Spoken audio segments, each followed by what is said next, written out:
नमस्कार दोस्तों, मेरे चैनल कथा भक्ति सागर में आप लोग का स्वागत है। आज हम दुर्गा सप्तमी की 10वां अध्याय की कथा सुनेंगे। ऋषि बोले, अपने प्राण प्रिय भाई निशुंभ की मृत्यु को देखकर इस प्रकार स्वयं को भी मरता देखकर कुपित होकर शुभम कहने लगा, अरे दुष्ट दुर्गे, तू बल के घमंड से गर्व मत कर। अरे अहंकारनी, तू तो अन्य स्त्री के बल के सहारे लड़ रही है। देवी बोली, अरे दुष्ट, मैं अकेली हूँ, संसार भर में मेरे समान दूसरी है कौन। ये तो मेरी विभूति है, मुझ में ही प्रवेश कर रही है। इतना कहती ब्राह्मणी आदि सभी शक्तियाँ उस देवी के शरीर में समा गई। अकेली अंबिका देवी रह गई। देवी बोली, मैं अपनी ऐश्वर्य शक्ति समान अनेक विभूति के रूप में यहाँ पहले विद्यमान थी। अब मैंने तुम्हारे सभी रूप समेट लिया। अब तो अकेली युद्ध में खड़ी हूँ, तू भी स्थिर हो जा। ऋषि बोले, तब सभी देवता तथा दैत्य के देखते देखते देवी और शुभम इन दोनों में युद्ध छिड़ गया। तीखे बाणों की वर्षा तथा भयंकर अस्त्र शस्त्र से उन दोनों का युद्ध सभी लोगों के लिए भयंकर प्रतीत होने लगा। जितने भी दिव्य से दिव्य अस्त्र अंबिका छोड़ती देते रहे, उन्हें निर्वास्त्र अस्त्रों द्वारा तोड़ने लगा। इसी प्रकार परमेश्वरी अंबिका भी खेल खेल में हुंकारती शब्दों द्वारा दैत्य से छोड़ दिए शस्त्रों को तोड़ती गई। तंद्रांत असुर ने सैकड़ों वर्षों से देवी को आच्छादित कर दिया। तब देवी ने भी कुपित होकर बाणों द्वारा उसका धनुष काट दिया। धनुष के टूट जाने पर दैत्येंद्र ने हाथ में शक्ति उठा ली। अभी शक्ति उनके हाथ में ही थी कि देवी ने चक्र द्वारा वह शक्ति काट डाली। तब दैत्यराज तलवार तथा चंद्रमा वाली चमकती ढाल लेकर देवी पर झपटा। उसकी तलवार तथा सूर्य जैसी चमकती ढाल को देवी ने अपने धनुष को छोड़े हुए तीखे बाणों से तुरंत काट दिया। रथ के छोड़े तथा सारथी को भी मार दिया। धनुष को पहले ही काट चुका था। तब तो भयानक मुर्गद लेकर अंबिका को मारने के लिए दैत्य उद्गत हो गया। देवी ने अपने मदद को भी तीखे तीरों से काट दिया। फिर भी वह दैत्य मुक्का तान करूं बड़े वेग से दौड़ा। आते ही उस दैत्यवासुर ने देवी के हृदय में मुक्का मार दिया। देवी ने भी उसकी छाती पर एक चपेट लगा दी। देवी की उस चपेट के लगते ही वह दैत्यराज पृथ्वी पर गिर पड़ा। गिरते ही साहस उसी प्रकार खड़ा हो गया। तब उछलकर देवी को उठकर आकाश में स्थित हो गया।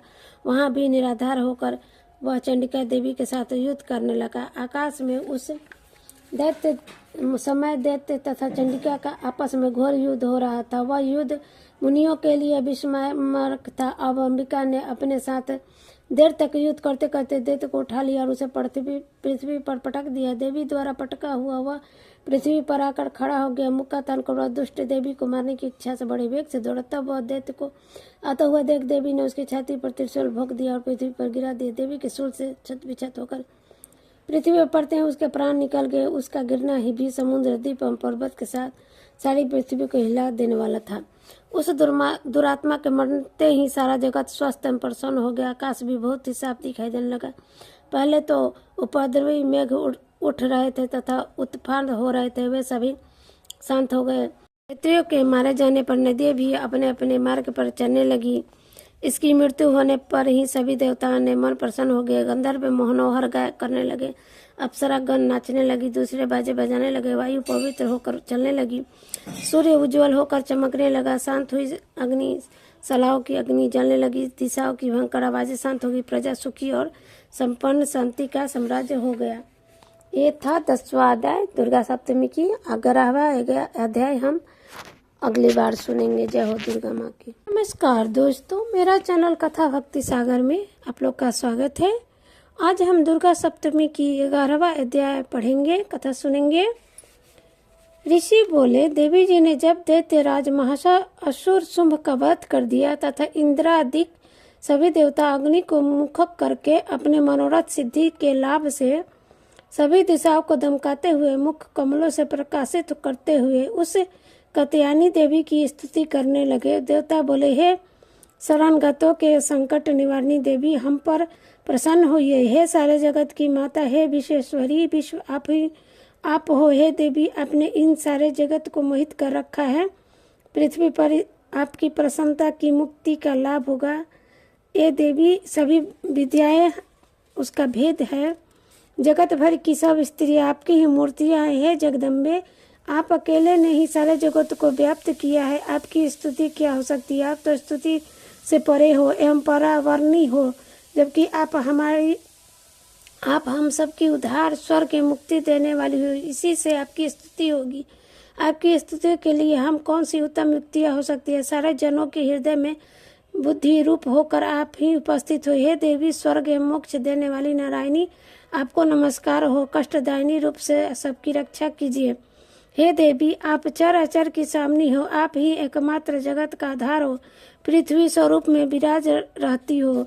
देवी जी आपका पराक्रम उल्लंघनीय है, आप ही जय स्वरूप में स्थित होकर इन सारे विश्व को तृप्त कर रही हो। अनन्य पराक्रम वाली आप ही वैष्णवी शक्ति हो। विश्व भर की परम बीज माया विश्व का उपसंहार करने में समर्थ। हे देवी नारायणी देवी आपको नमस्कार हो। हे देवी आप सभी मंगलों को देने वाली मंगला, सभी अर्थों को सिद्ध करने वाली शिवा हो, शरणघात रक्षक हो, 3 नेत्रों वाली हो। हे नारायणी आपको नमस्कार हो। आप ही सृष्टि स्थित एवं संहार करने में सनातनी शक्ति स्वरूप हो। आप गुणमयी एवं गुणों का आधार हो। हे नारायणी देवी आपको नमस्कार हो। शरण में आए हुए दीन दुखियों को रक्षा करने में संकलन सबके संकट निवारण करने वाली आपको नमस्कार हो। हंसों से जुते हुए विमान पर विराजमान ब्राह्मणी के रूप को धारण करने वाली, कुछ मिश्रित जल को छिड़कने वाली नारायणी देवी आपको नमस्कार हो। महेश्वरी के स्वरूप से त्रिशूल चंद्रमा और सर्पों को धारण करने वाली, महावृषक पर बैठने वाली नारायणी आपको नमस्कार हो। मोर तथा मुर्गों से अमृत महाशक्तियों में धारण करने वाली, महापाप रहित कौमकी रूप में स्थित है नारायणी आपको नमस्कार हो। शंख चक्र गदा संदान इन सब शास्त्रों को धारण करने वाले वैष्णवी शक्ति रूप प्रसन्न हो। हे नारायणी आपको नमस्कार हो। हाथ में भयंकर चक्र धारण किए, दाढ़ों पर पृथ्वी को उठाए हुए वह रूप धारणी शिव नारायणी आपको नमस्कार हो। भयानक नरसिंह का रूप धारण करके दैत्यों का वध करने के लिए उद्मिल त्रिलोकी की रक्षा करने में पराक्रम नारायणी आपको नमस्कार हो।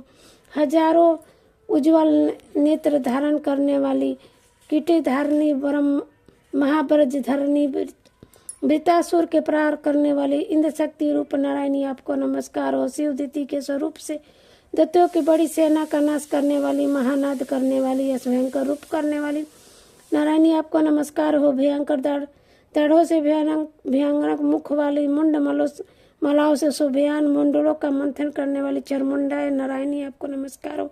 लक्ष्मी नज्जा, महाविद्या, श्रद्धा पुष्टि, श्रद्धा धुआ, महारात्रि, महाविद्वा रूपा है नारायणी आपको नमस्कार हो। मेघा सरस्वती वर्णा ऐश्वर्य रूपा पार्वती, महाकाली स्वयं शिला सर्वसामिनी है नारायणी आपको नमस्कार हो। सर्वेश्वरीय सभी शक्तियों से संपन्न हे दुर्गा देवी आपको भयों से रक्षा करो। हे देवी आपको नमस्कार हो। यह उसका मुख 3 नेत्रों से भूमित और सुंदर है, हमारी सभी भयों से रक्षा करो। हे कात्यायनी आपको नमस्कार हो। हे भद्रकाली सभी देवताओं का नाश करने वाली, भड़कती हुई अग्नि की ज्वालाओं को से भयान आपके त्रिशूल हमारी भय से रक्षा करे, आपको नमस्कार हो। माता अपने पुत्रों को पापों से बचाती है, वैसे ही हमारी रक्षा करे। हे चांडिके आपके सुंदर हाथों की तलवार जो असुरों के खून और चर्बी से लथपथ हो रही है, वह हमारा मंगल करे, हम आपको प्रणाम करते हैं। हे देवी जब आप प्रसन्न होती है तो सभी रोगों को नष्ट कर देती है, क्रोध करने पर सभी मनोरथ एवं कामनाएं नाश करती हो। आपके आश्रित पुरुषों पर कोई संकट नहीं होता, अपितु आपके आश्रित पुरुष हमको भी आश्रय देते हैं। हे देवी आपने जो आप इन धर्म देशी महादैत्यों का क्षय किया है, वह अपने स्वरूपों को अनेक शक्ति रूपों में विभक्त करके किया है। हे अंबिके आपके सिवाय और कोई दूसरा ऐसा नहीं कर सकता। विद्याओं में, विचारों में, दीपक शुभ स्त्रोत्रों में, वेद व्यागों में आपके सिवा कोई और वर्णन आता है और न आपके सिवा कोई दूसरी शक्ति है जो इस विश्व को अज्ञारूपी भयानक अंधकार एवं पुण्य माता रूपी गड्ढे में खूब भटक रही है। जहाँ राक्षसों विष वाले सर्प हो, जहाँ शत्रु हो, जहाँ पर रंकुओं का दल आ रहा है, वन में आग लग रही हो एवं समुद्र के मध्य में जहाँ कहीं उपस्थित होकर आप विश्व की रक्षा कर लेती हो। हे विश्वेश्वरी आप विश्व की रक्षा करती हो, विश्व रूप होकर विश्व को धारण करती हो। आप विश्वेश्वर हो से वंदनीय हो, जो पुरुष आपको प्रणाम करते हुए विश्व के आश्रय हो जाते हैं।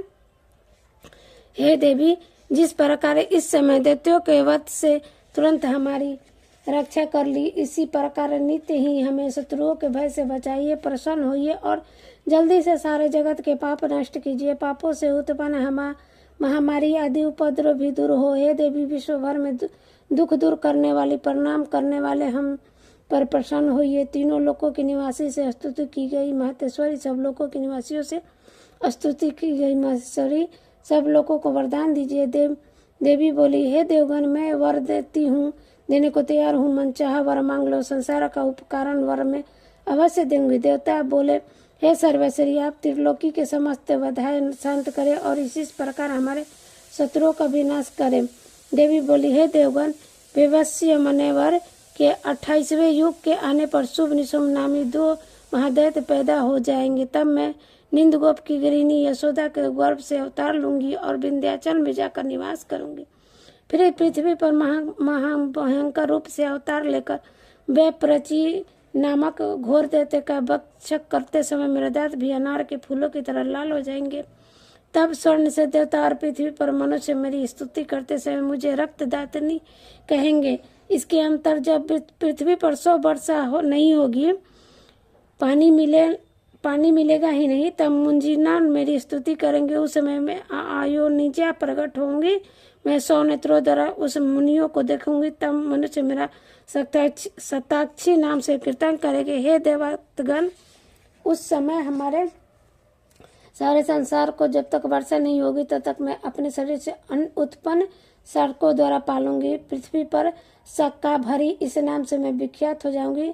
वहां पर मैं एक दुर्गा नाम के दैत्य का वध करूंगी। फिर मेरा नाम दुर्गा देवी विख्यात होगा। फिर मैं भयानक रूप धारण करके हिमाचल पर रहने वाले रक्षकों का, मुनियों की रक्षा के लिए भक्षण करूंगी। इसी समय सभी मुनि भक्ति भाव से नम्र होकर मेरी स्तुति करेंगे। तब मेरा नाम भीमा देवी विख्यात होगा। फिर जब अरुणा नामक दैत्य तीनों लोकों में भारी उपद्रव मचाएगा, तब त्रिलोक की रक्षा के लिए 6 पंजों वाले असंख्य ब्राह्मणों का रूप करके उस महासुर का वध करूंगी। उसे मुझे ब्राह्मणी कहकर लोग सर्वत्र मेरी स्तुति करेंगे। इस प्रकार जब मैं दैत्य द्वारा बाधाएं उत्पन्न होगी, तब तक मैं अवतार लेकर शत्रुओं का नाश करूंगी। यह था दुर्गा सप्तमी का 11वां अध्याय। 12 और 13 हम आगे पढ़ेंगे।